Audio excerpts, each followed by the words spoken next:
تو میں کیوں نہ قربان جاؤں ان افواج پاکستان کے ان جوانوں کے کہ جنہوں نے اپنی جان کا نذرانہ دیا پاکستان کی خاطر.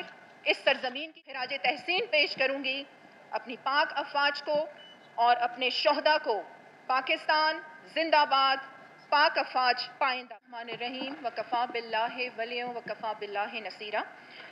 جناب اسپیکر، جیسا کہ آج 6 سپٹمبر کے حوالے سے میں خراج تحسین پیش کرتی ہوں اپنی پاک افواج کو اور ان شہداء کو جنہوں نے ہمارے کل کی خاطر اپنے آج کو قربان کیا.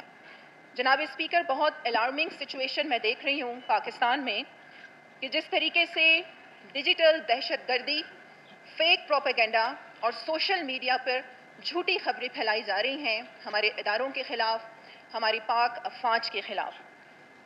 میں آج اس اسمبلی کے فلور سے تمام اراکین کی جانب سے اور اپنی جانب سے پورے پاکستانیوں کو اور اسپیشلی یوتھ کو یہاں پر یہ پیغام دوں گی کہ یہ ایک بہت ہی گھنونی سازش ہے ہمارے دشمنوں کی کہ وہ عوام کو انہی کی فوج کے خلاف کھڑا کر دیں. جناب اسپیکر، لیبیا کی مثال ہمارے سامنے ہے، عراق کی مثال ہمارے سامنے ہے اور ان ممالک کی مثال ہمارے سامنے ہے کہ جن کے پاس اپنی حفاظت کا کوئی ذریعہ نہیں. ہمیں ہوش کے ناخن لینے ہوں گے اور ہمیں دشمن کے ناپاک ارادوں کو ناکام کرنا ہوگا. ابھی 2 دن پہلے ہی میرے ایک کلیگ یہاں پر یہ فرما رہے تھے کہ مجھے اپنی ماں سے، پاکستان سے زیادہ محبت ہے.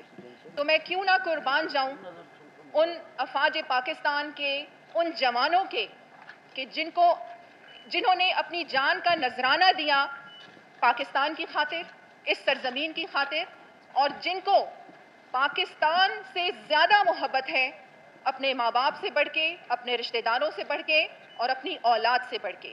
میں ایک بار پھر خراج تحسین پیش کروں گی اپنی پاک افواج کو اور اپنے شہداء کو. پاکستان زندہ باد، پاک افواج پائندہ باد.